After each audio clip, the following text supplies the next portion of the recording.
Hello, नमस्ते. राम राम. कशा आहात तुम्ही? छान असाल अशी अपेक्षा आहे. अपेक्षा करायला काय जाते, खाली छानच असाल.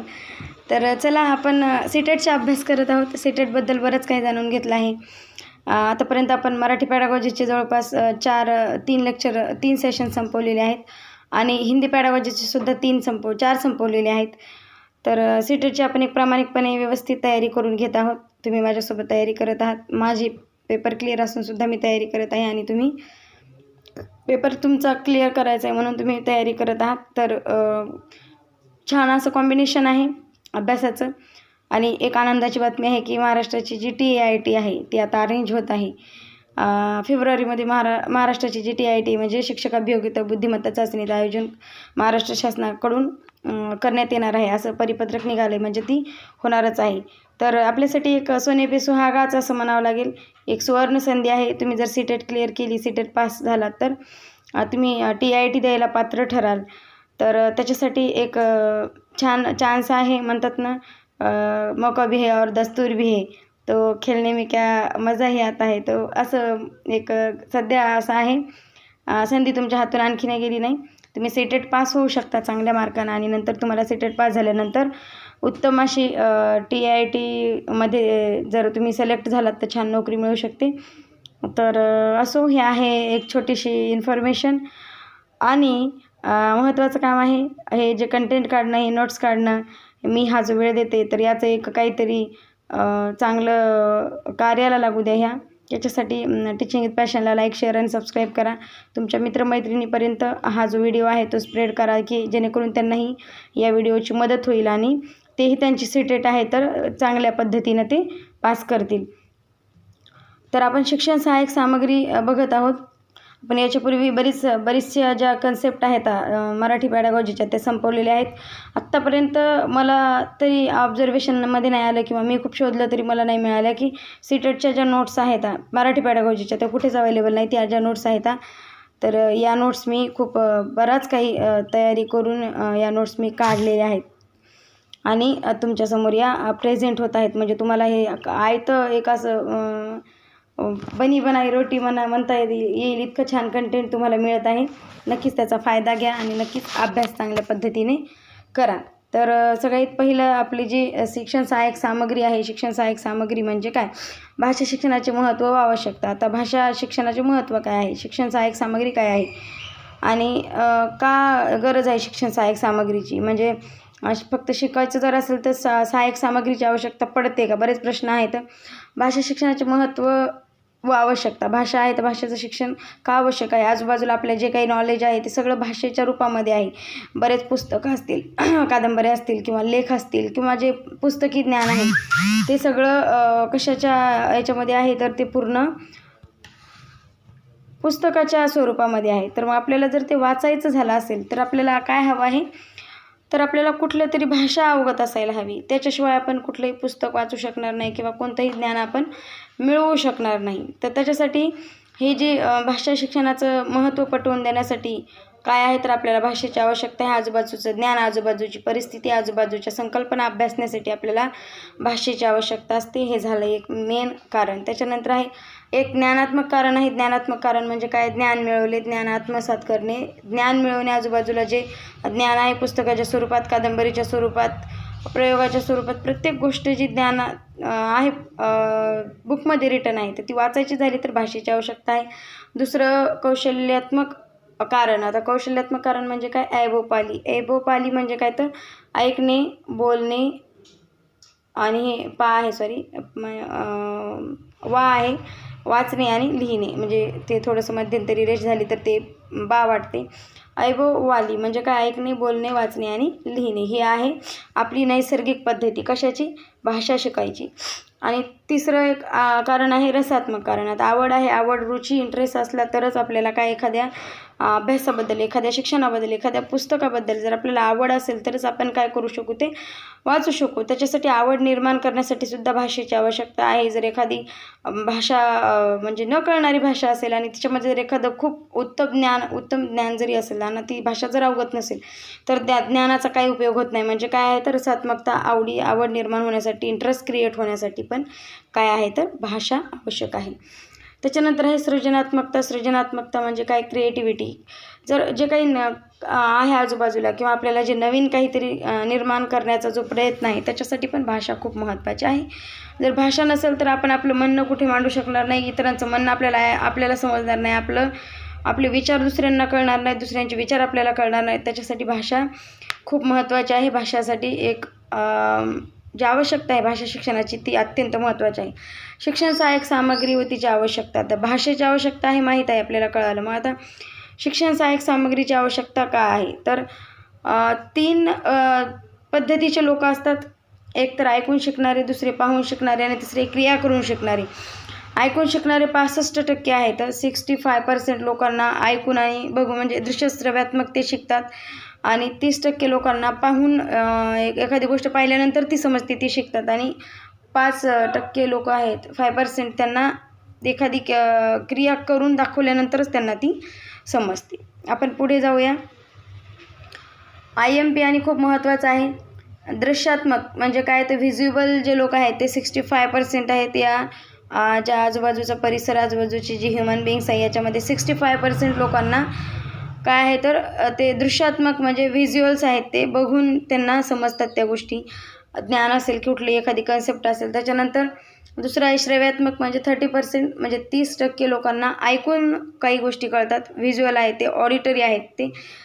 त्याच्यानंतर तिसरं आहे गत्यात्मक. गत्यात्मक म्हणजे काय, 0.5% म्हणजे काय, तर 5%. 0.5 म्हणजे 5, 0.5 असं समजू नका. 5%, 5% लोकांना जे आहे तर ती जी व्यक्ती त्या क्रिया करून शिकतात. त्या लोकांना ऐकून आणि बघून समजत नाही, त्यांना क्रिया केल्याशिवाय ती गोष्ट समजत नाही, म्हणजे स्वतः कृती केल्याशिवाय त्यांना ती समजत नाही, म्हणजे ते कायनेस्थेटिकमध्ये येतात. त्याच्यानंतर आहे शिक्षण सहाय्यक सामग्री.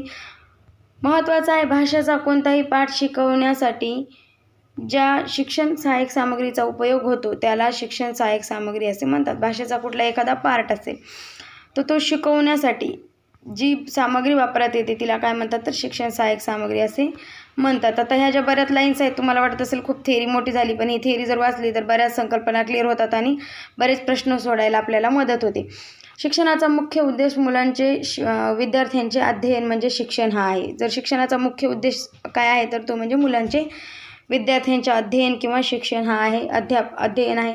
अध्यापन या प्रक्रियेमध्ये शिक्षक विभिन्न शिक्षणाचे सिद्धांत, शिक्षण पद्धती, विविध यांच्याद्वारे अध्ययन करतात. तर शिकवताना अध्यापन करणे म्हणजे काय, शिकवणे. अध्यापन म्हणजे शिकवणे. शब्दांचा व्यवस्थित अर्थ लावत जा. अध्यापन करणे म्हणजे शिकवणे. शिकवण्याच्या पद्धतीमध्ये शिक्षक काय करतात, वेगवेगळ्या विभिन्न शिक्षणाचे सिद्धांत असतील, त्याच्यानंतर शिक्षण पद्धती असतील, विविध विधी असतील, त्यांच्याद्वारे काय करतात, तर मुलांना अध्यापन करतात किंवा शिकवत असतात. या कार्यामध्ये शिक्षण सहाय्यक सामग्री अत्यंत महत्त्वाची आहे. शिकवण्याच्या या कार्यामध्ये शिक्षकांना महत्त्वाची मदत करते ते म्हणजे शिक्षण सहाय्यक सामग्री. शेवटी भाषेचा कोणताही पाठधडा समजवण्यासाठी अशा प्रकारची शिक्षण सहाय्यक सामग्री वापरली जाते, तिला शिक्षण सहाय्यक सामग्री असे संबोधतात. म्हणजे जी शिक्षण सहाय्यक सामग्री एखादा पाठ समजावण्यासाठी वापरली जाते तिला शिक्षण सहाय्यक सामग्री असे म्हणतात. शेवटी भाषेचा कोणताही पाठ समजावण्यासाठी अशा प्रकारची शिक्षण सहाय्यक सामग्री वापरली जाते, तिला शिक्षण सहाय्यक सामग्री असे संबोधतात. अशा प्रकारे शिक्षण सहाय्यक सामग्री शिक्षणाचे असे हत्यार आहे किंवा असे साधन आहे विद्यार्थ्यांना कोणताही विषय शिकवायला सोपा व सहज करते. म्हणजे शिक्षण सहाय्यक सामग्री अशा प्रकारे शिक्षकांची मदत करते की कुठलाही एखादा पार्ट असेल, एखादा धडा असेल तर तो शिकवायला शिक्षकांना काय करते, विद्यार्थ्यांना व्यवस्थितरित्या समजावण्यासाठी शिक्षण सहाय्यक सामग्री तिथे शिक्षकांची मदत करते. त्याच्यानंतर आहे पुढे महत्त्व काय आहे. शिक्षण सहाय्यक सामग्री आहे, मान्य आहे, शिक्षणाचे महत्त्व आहे, भाषेचे महत्त्व आहे. मग याचं काय महत्त्व आहे, आवश्यकता आहे तर ठीक आहे, पण महत्त्व काय आहे.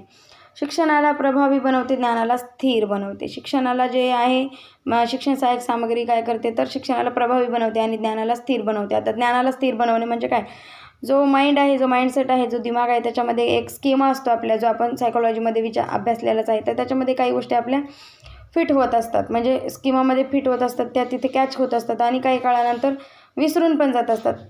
तर आपण जर बार त्याच गोष्टी बघत गेलो आणि त्याचं जर रिलेट करत गेलो किंवा कन्सेप्ट जोडत गेलो तर काय होईल, तर आपल्याला ती गोष्ट आपल्या डोक्यामध्ये कॅचअप होऊन बसते. समजा एक्झाम्पल एखादं मंदिर आहे, आपल्याला ते मंदिर आपण एकदा बघितलं, सोडून दिलं, नंतर 6 महिने आपण ते मंदिर बघितलं नाही, विसरून गेलो ना, पण आपण त्या मंदिरात जर नेहमी जातोय तर ते मंदिर आपल्या स्कीमामध्ये पॅक होऊन जातं. तसंच आपण अभ्यासामध्ये एखादी संकल्पना शिकली असेल समजा, मराठीमध्ये आपण कडधान्य शिकले असतील, मराठीमध्ये आपण एखादा खडकांचे प्रकार शिकले असतील. पण आपण जर ओरिजिनली कडधान्ये बघितली, आपण घरात जर ते ज्वारी, बाजरी, त्याच्यानंतर गहू जे आहे ते कडधान्य जर आपण बघितले तर लक्षात येईल की अरे हे आपण शिकलेले कडधान्य आहेत, म्हणजे ह्या कडधान्यांचा एक प्रकार आहे.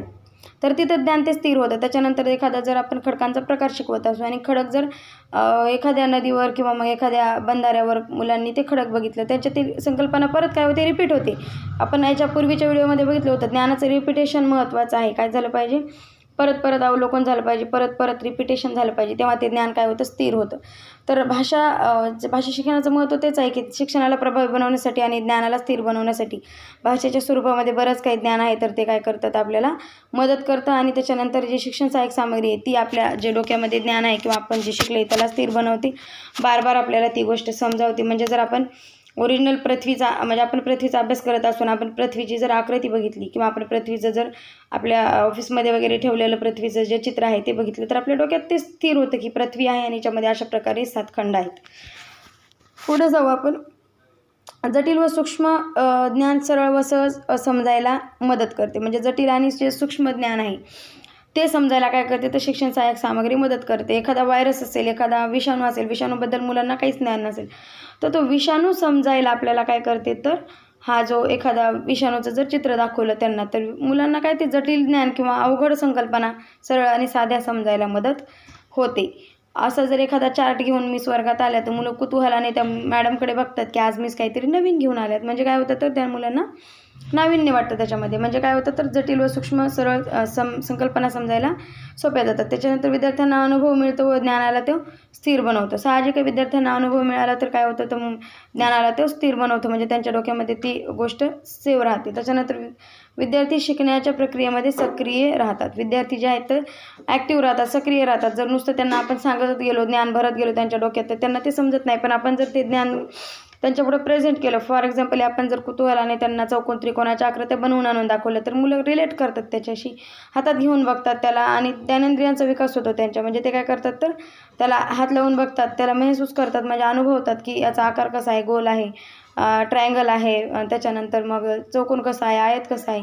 तसं जर कडधान्य म्हणलं तर कडधान्यांचं ते हातात घेऊन बघतात, त्याचा आकार बघतात, त्याचं वजन बघतात, बऱ्याच गोष्टी आहेत त्या. विद्यार्थी काय करतात, तर त्यांच्या विद्यार्थ्यांच्या ज्ञानेंद्रियांचा काय होतो, इथे विकास होतो.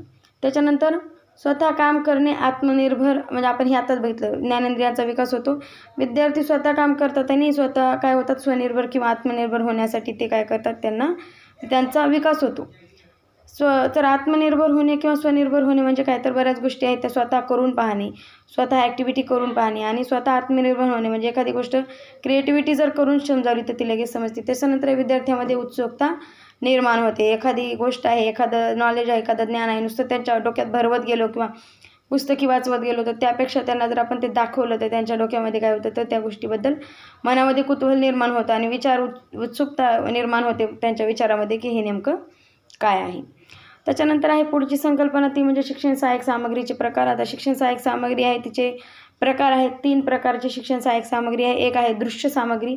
माझी स्पीड जरा जास्तच आहे, समजावून घ्या. मला वाटतं थोड्याशा कमीत कमी वेळेमध्ये तुम्हाला जास्तीत जास्त ज्या तुमच्या संकल्पना आहेत त्या क्लिअर व्हाव्या, प्रत्येक पॉईंट क्लिअर व्हावा.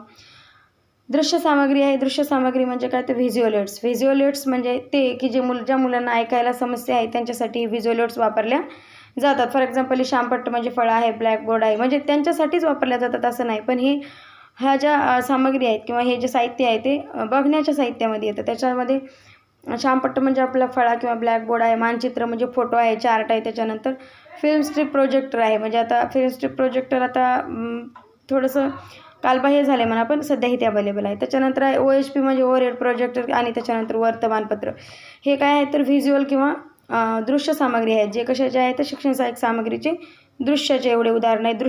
शिक्षण सहाय्यक सामग्रीमध्ये इतक्या प्रकारचे उदाहरण आपल्याला द्यायला मिळतात. मग हे याच्यापैकी जर एखादं 3 एकत्रित आले आणि त्याच्यामध्ये एक जर आलं रेडिओ, तर मग आपण तुम्हाला जर विचारलं याच्यापैकी श्रव्य सामग्रीचा प्रकार कुठला आहे, तर तुम्ही त्याच्यामधला रेडिओ सांगाल. नाहीतर तुम्ही हे सगळे जर जे काही उदाहरणं आहेत ते सगळे तुम्ही व्यवस्थित वाचून घेतले तर तुमच्या ते लक्षात राहतील की दृश्य काय आणि श्रव्य काय. श्रव्य म्हणजे ऐकणारे, दृश्य म्हणजे बघितल्या जाणारे. त्याच्यानंतर श्रव्य सामग्री म्हणजे ऑडिओ एड्स किंवा ऑरल असं म्हणू आपण त्याला. ओरल आणि ऑरलमध्ये फरक आहे. या सामग्रीद्वारे कानाद्वारे सूचना ग्रहण केली जाते आणि कानाद्वारे बरंच काही नॉलेज ज्ञान आहे ते मिळवलं जातं. फॉर एक्झाम्पल आहे रेडिओ, ऑडिओ, कॅसेट प्लेअर. जे कॅसेट असायची त्याच्यामध्ये रील असायची आणि ती कॅसेट टेप रेकॉर्डरमध्ये टाकायची आणि ती वाजवल्या जायची साऊंड बॉक्सच्या सहाय्यानं. तर ती होती कॅसेट प्लेअर. त्याच्यानंतर रेडिओ जो आहे तर जुन्या काळामध्ये सगळ्यात जास्त मनोरंजनाचं उत्तम साधन होतं तो म्हणजे रेडिओ. मस्त गाणे लावून किंवा आजूबाजूच्या बातम्या परिसरातल्या आणि बरेच कार्यक्रम याचा आनंद जे आहेत ते जुन्या काळातली माणसं रेडिओद्वारे घ्यायचे. आत्ता जो आहे तो खूप मॉडल आणि अपडेट जमाना आहे. त्याच्यामुळे या काळामध्ये प्रत्येक क्षणाला प्रत्येकाच्या हातामध्ये मोबाईल आहे. त्याच्यामुळे याचं महत्त्व फार कमी झालेलं आहे. त्याच्यानंतर आहे 3 नंबरची आपली दृश्यश्रव्य सामग्री. 3 नंबरची आहे दृश्यश्रव्य सामग्री. ही सामग्री सगळ्यात प्रभावी आहे. ऑडिओ व्हिज्युअल एड्स म्हणून आपण याला. ऑडिओ व्हिज्युअल म्हणजे काय तर ऐकणारे आणि बघणारे पण. तर ही सगळ्यात प्रभावी आहे. याच्यामध्ये व्हिडिओ प्लेअर येतो. म्हणजे आपला जो व्हिडिओ प्लेअर आहे, आपण जे टी व्ही बघतो ज्याच्या सहाय्याने टी व्ही आहे त्याच्यामध्ये फिल्म प्रोजेक्टर येतं आणि व्हिडिओ प्लेअर येतं. व्हिडिओ प्लेअर तुम्ही बघितलाच असेल, ज्याच्यामध्ये एखादी ध्वनी चित्रफित आपल्याला दाखवल्या जाते. आता ही सध्या खूप मोठ्या मोठ्या स्क्रीन आल्या तर या बऱ्याच स्क्रीनवर काय होतं तर खूप सारा अभ्यास आता स्क्रीनवरच करून घेतल्या जात आहे. त्याच्यानंतर पुढचं आपला संकल्पना किंवा पुढचा जो पॉईंट आहे तो आहे भाषा प्रयोगशाळा. लँग्वेज लॅब्स आणि भाषा प्रयोगशाळा असं त्यांना संबोधलं जातं. तर मुलांच्या समस्येचं निराकरण करण्याचा हा जो एक प्रयत्न आहे तो यांच्याद्वारे केला जातो. भाषा प्रयोगशाळा मुलांच्या समस्येचं किंवा भाषेसंबंधित, बोलण्यासंबंधित, उच्चारासंबंधित अडचणी कुठे सॉल्व्ह केल्या जातात किंवा सोडवल्या जातात तर ते म्हणजे भाषा प्रयोगशाळा. याच्यावर एक प्रश्न कायम IMP आपण याला असं म्हणू, हा सेटेटचा खूप आवडता प्रश्न. याच्यावर एक प्रश्न नेहमी विचारतात. त्याच्यानंतर आहे पाठ्यपुस्तक आणि भाषा प्रयोगशाळा. यांच्यावर एक प्रश्न सेटेटमध्ये कायम असतो. तर टेक्स्टबुक जे आहे, टेक्स्टबुकमध्ये one of the resources of the teaching म्हणजे टेक्स्टबुक किंवा पाठ्यपुस्तक आहे बऱ्याच साधनापैकी एक साधन आहे. One of the resources of many resources. हा एक स्पेशल नाही, खूप साऱ्या संसाधनामधला हे काय आहे तर साधन आहे. त्याच्यानंतर एक साधन आहे शिकण्याचं म्हणजे त्याच्यामध्ये बऱ्याच साधनं आहेत. त्याच्यानंतर शाळा आहे. शाळा जी आहे तर शाळेमध्ये जे काही येतं तर त्याला काय केलं जातं तर ते शैक्षणिक साहित्य किंवा टीचिंग लर्निंग एड्स मानलं जातं. याला एक बाला संकल्पना आहे किंवा बाला म्हणजे काय आहे तर जे शिक्षणाची जी इमारत आहे तर ती प्रत्येक म्हणजे तिला इतकं मस्त बनवलेलं किंवा इतकं छान रंगवलेलं असतं की शिक्षणाच्या दृष्टीनं प्रत्येक ठिकाणी चार्ट, मुलांना वेगवेगळ्या संकल्पना, वेगवेगळे सुविचार, सायन्सच्या म्हणजे विज्ञानाच्या बऱ्याच संकल्पना, विज्ञानाचे बरेच प्रयोग असे वेगवेगळ्या ठिकाणी रंगवलेली. तर महाराष्ट्रामध्ये एक शाळा होती कुठली तरी पाठीमागे, त्यांनी ऑनलाईनचं शिक्षण चालू होतं तेव्हा त्यांनी पूर्ण शाळाच काय केली ती रंगतदार बनवली होती म्हणजे रंगवली होती. पूर्ण शाळेवरच बऱ्याच संकल्पना लिहून टाकल्या होत्या. म्हणजे बरंच जे पुस्तकातलं आहे त्या बऱ्याच प्रयोग असतील, त्याच्यानंतर बऱ्याच गोष्टी असतील त्या लिहिल्या होत्या. म्हणजे काय होतं तर मुलांना बघून ते शिकतात. बाला आहे ही संकल्पना. बाला म्हणजे काय तर building as a learning aids म्हणजे काय तर शिकण्यासाठी काय तर शिकण्याच्या दृष्टीने बनवलेली बिल्डिंग म्हणजे त्याच्यामध्ये सगळं जे साहित्य आहे ते शिक्षणासाठी महत्त्वाचं आहे. Building as a learning aids म्हणजे बाला. तर एक साधन आहे जे त्याच्यामध्ये पुस्तक आहे ते सगळं काही नाही, सर्वस्व नाही. पुस्तकाला सर्वस्व कधीच म्हणता येत नाही. बऱ्याच काही गोष्टी आहेत ते जे वाचून शिकत नाहीत, जे पुस्तकाच्या साहाय्याने शिकत नाहीत ते बघून शिकतात, ऐकून शिकतात, समाजामधलं ऐकून शिकतात. ज्यांनी पुस्तकं वाचलेली नाहीत त्यांना ज्ञान नसतं किंवा त्यांना ह्या गोष्टी समजत नाहीत किंवा त्यांना त्यांच्यामध्ये नॉलेज नसतं, असं बिलकुल नसतं. तर पुस्तकाचे काही गुण आहेत. पुस्तकाचे बाह्य गुण म्हणजे पुस्तक अट्रॅक्टिव्ह असावं, त्याचं आकर्षक कवर असावं आणि कलरफुल कवर असावं. म्हणजे पुस्तकाचं कवर जो आहे तो एक अट्रॅक्टिव्ह असावं म्हणजे एक गेट बघून बिल्डिंगचा अंदाज लावता यावा अशा पद्धतीचं त्याचं कवर असावं. म्हणजे घर जर बघायचं असेल तर घराचं दारच म्हणजे अंगण घराची दशा सांगतं असं म्हणता येत. तसं पुस्तकाचं कवर पुस्तकातलं नॉलेज किंवा ज्ञान किंवा पुस्तकात जे ज्ञान आहे ते सांगतं असं. त्याच्यामुळे कलरफुल कवर पेज असावं. त्याच्यानंतर अट्रॅक्टिव्ह असावं जे मुलांना म्हणजे उघडायला असं इंटरेस्टिंग की मध्ये काय असेल. त्याच्यानंतर आंतरिक गुण आहेत. मनोवैज्ञानिक दृष्टिकोनानं बनवलेलं असावं. जे 2री 3रीच्या मुलांचा जर अभ्यासक्रम असेल त्यांच्या दृष्टीने ते बनवलेलं असावं. ती भाषा जी आहे ती मनोवैज्ञानिक दृष्टीने त्यांच्यासाठी योग्य असावी, त्यांना समजेल अशी असावी. त्याच्यानंतर आहे जर पहिलीच्या मुलांना 10वीची भाषा जर आपण शिकवायला समजवायला लागलो तर त्यांना ती समजणार नाही. त्याच्यासाठी अशा पद्धतीचं बनवलेलं असावं की मुलांच्या मानसिकतेचा तिथं विचार केला जावा आणि पहिलीच्या मुलांना पहिलीच्याच मानसिकतेत किंवा मग त्यांना त्यांच्या मेंटॅलिटीला काय योग्य आहे तोचा अभ्यास असावा. मनोवैज्ञानिक दृष्टीने ते बनवलेलं असावं. त्याच्यानंतर मुलांसाठी साध्या व सरळ भाषेत त्याचा वापर केलेला असावा. सरळ भाषा असावी, कॉम्प्लिकेटेड भाषा असू नये म्हणजे मुलांना शिकायला सोपं जाईल. त्याच्यानंतर पुढची संकल्पना आहे ती म्हणजे बालसाहित्य. खूप रिलेट आणि महत्त्वाचा चॅप्टर आहे. जवळपास 4-5 मार्क याच्यावर येऊ शकतात सीटेटमध्ये. चिल्ड्रन्स लिटरेचर आहे, त्याच्यामध्ये बघा चाचा चंपक की कहाणी आहे हिंदीमध्ये, आणि मराठीमध्ये बी बऱ्याच गोष्टी आहेत त्या इंटरेस्टनं मुलं बालसाहित्य वाचतात. म्हणजे ते काय करतात तर त्यांना आवड निर्माण होते, कुठल्याही याच्याबद्दल चिंतन निर्माण होतं की काय आहे.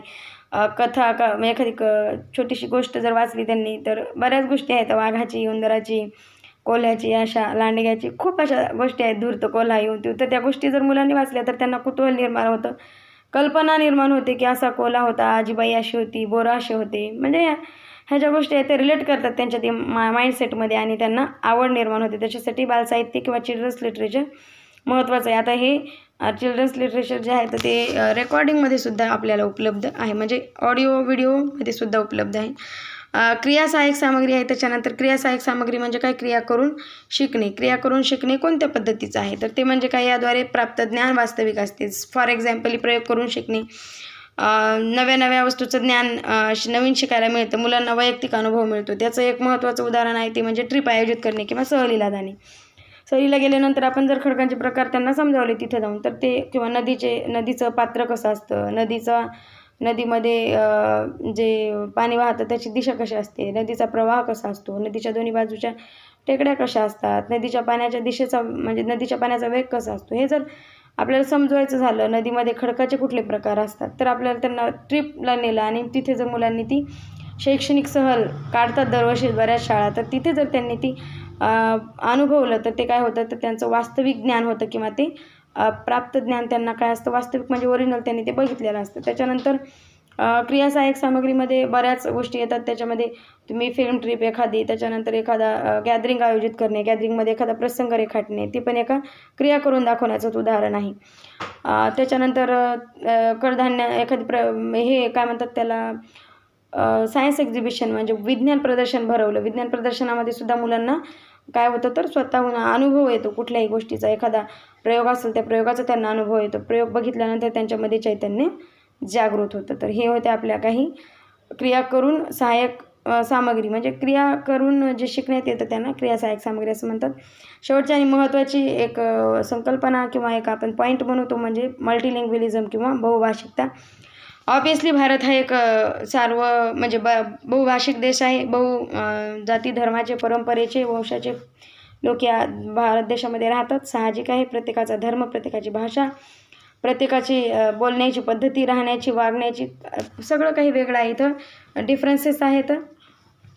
एका वर्गामध्ये एकापेक्षा जास्त भाषा बोलणारे विद्यार्थी असतात. साहजिक आहे, एका वर्गामध्ये एकच भाषा बोलणारे विद्यार्थी येणार नाहीत. काही प्रत्येकाची जी मदर टंग किंवा मायबोली आहे त्यांच्या घरातून, त्यांच्या परिवारातून त्यांनी शिकलेली वेगवेगळी असू शकते. त्यांच्या भाषेला एक साधन म्हणून घ्यावं लागेल. आता प्रत्येक मुलाची भाषा कशीही असो, तुम्ही त्याला असं नाही म्हणू शकणार तुझी भाषा खूप खराब आहे, तुझी भाषा काही कामाची नाही, तू ती उगाच घेऊन आला. नाही आहे. आपल्याला जे आपलं सायकॉलॉजी आहे, आपले जे CDP आहे ते सांगतं की चाइल्ड डेव्हलपमेंटमध्ये प्रत्येक मुलानं त्यानं जे काही घेऊन आलं आहे, चांगलं वाईट, त्या प्रत्येकाचा स्वीकार करायचा नाही. त्याच्यावरच आपल्याला बिल्डिंग बांधायची. त्यानं जे काही दगड माती, त्यानं जी गिट्टी आणली, त्यानं जे पालापाचोळा आणला आहे, त्यानं जे काही आणलं आहे ते सगळं उत्तम आहे, योग्य आहे, चांगलं आहे असं म्हणून आपल्याला त्याच्यावरच त्याची बिल्डिंग बांधायची आहे. तोच त्याचा पाया आहे. त्यालाच आपल्याला प्रगल्भ करायचे, त्याच ज्ञानामध्ये आपल्याला भर टाकायची, त्याच्या पूर्वज्ञानावर आपल्याला नवीन ज्ञान शिकवायचं. तर त्यांच्या भाषेला एक साधन म्हणून घ्यायचं नाही की तुमची भाषा फार बेकार आहे, ती बोलूच नका असं त्यांना आपण म्हणू शकत नाही. त्याच्यानंतर विभिन्नतामध्ये एकता आहे. आपल्या भारत देशामध्ये विभिन्नता आहे. वेगवेगळ्या प्रांतातून, वेगवेगळ्या भागातून वेगवेगळी भाषा बोलली जाते. वेगवेगळ्या पृष्ठभूमीतून मुले येतात. साहजिक आहे, प्रत्येकाची पृष्ठभूमी एक नसेल. एका वर्गामध्ये एक मुलगा हिंदी, एक मुलगा तामिळ, एक मुलगा तेलुगू इतकं तर बोलणारा नसेल. पण साहजिकच आहे की त्यांची म्हणजे आपल्या भारतामध्ये कोसाकोसावर पाणी बदलतं आणि कोसाकोसावर वाणी बदलते. तर प्रत्येकाची भाषा ही थोडीफार वेगळी आहेत. आपल्याला त्याच्या भाषेचा आदर करायचा आहे ना, की तुझी भाषा बोलू नको आणि तुझ्या भाषेत म्हणजे मिळवलेलं तुझं ज्ञान सगळं वायफट आहे असं म्हणायचं नाही. त्याला आपल्याला त्याच्या भाषेचा, त्याच्या ज्ञानाचा आपल्याला स्वीकार करायचा, सर्व भाषांचा स्वीकार करावा आणि सर्व भाषांना काय करायचं तर समान दर्जा द्यावा, सन्मान द्यावा, प्रत्येकाच्या भाषेचा आदर करावा. ही आपली बहुभाषिक संस्कृती आणि बहुभाषिकता आहे, म्हणजे मल्टीलिंग्विलिझम आहे. तुम्ही मुलांनी जे काही घेऊन आले त्याचा आदर करा, त्याचं स्वागत करा आणि त्याच्यावरच त्याची जी नेक्स्ट त्याचं जे भविष्य आहे ते त्याच्यावर घडवा. त्याचं जे घेऊन आलं आहे दगडमाती त्याच्यावर त्याच्या ज्ञानाची बिल्डिंग बांधा. तर हे होतं आपलं शैक्षणिक साहित्य, शैक्षणिक साहित्याचे प्रकार, त्याचं महत्त्व, त्याच्यानंतर बालसाहित्य, क्रिया सहाय्यक सामग्री, भाषा प्रयोगशाळा, पाठ्यपुस्तक आलं. त्याच्यामध्ये शिक्षण सहाय्यक सामग्रीचे प्रकार बघितले आपण. दृश्य आहे, श्रव्य आहे, श्रव्य दृश्य आहे. त्याच्यानंतर आपण बऱ्याचशा गोष्टीमध्ये हेही बघितलं की किती % लोक बघून शिकतात, किती % ऐकून शिकतात, किती % क्रिया करून शिकतात. हे तुमचं 4 मार्काचा जो सिलेबस आहे तो कंप्लीट केला. TIT अरेंज आहे. लवकर अभ्यास करा, CTET क्लिअर करा. आणि CTET TETला समतुल्य आहे. म्हणजे तुम्ही जर CTET पास केली तर तुम्हाला महाराष्ट्राची TIT देता येते. म्हणजे तुम्ही CTET महाराष्ट्राच्या TITला समतुल्य आहे. म्हणजे तुमच्याकडे सुवर्ण संधी आहे. TET जरी 2 दिवसावर असली तरी CTETला आणखीन 1.5 महिना जवळपास टाईम आहे. 1 महिना तर कन्फर्म आहे. तुम्ही तेवढ्यामध्ये खूप काही करू शकता. अगर आपने ठान ली तो आप आज से ही एक नई शुरुआत कर सकते हो. तर आता माझं काम झालं आहे. तुमचं काम आहे उत्तम आणि महत्त्वाचं ते म्हणजे टीचिंग पॅशन. आपलं जे चॅनल आहे याच्यावर आपण शिक्षक भरतीशी रिलेटेड सगळ्या न्यूज, त्याच्यानंतर GR, त्याच्यानंतर शिक्षक भरतीच्या बातम्या, त्याच्यानंतर CTETची तयारी एवढं सगळं करून घेत आहोत. माझ्या या सगळ्या मेहनतीला कुठंतरी एक मला उत्साह निर्माण होण्यासाठी किंवा मी जे करते तर त्याला एक चांगली दिशा, मी एका चांगल्या दिशेला जाते हे साबित करण्यासाठी टीचिंग विथ पॅशनला नक्की शेअर, लाईक आणि सबस्क्राईब करा. सध्यासाठी तरी थांबते मी. जय हिंद.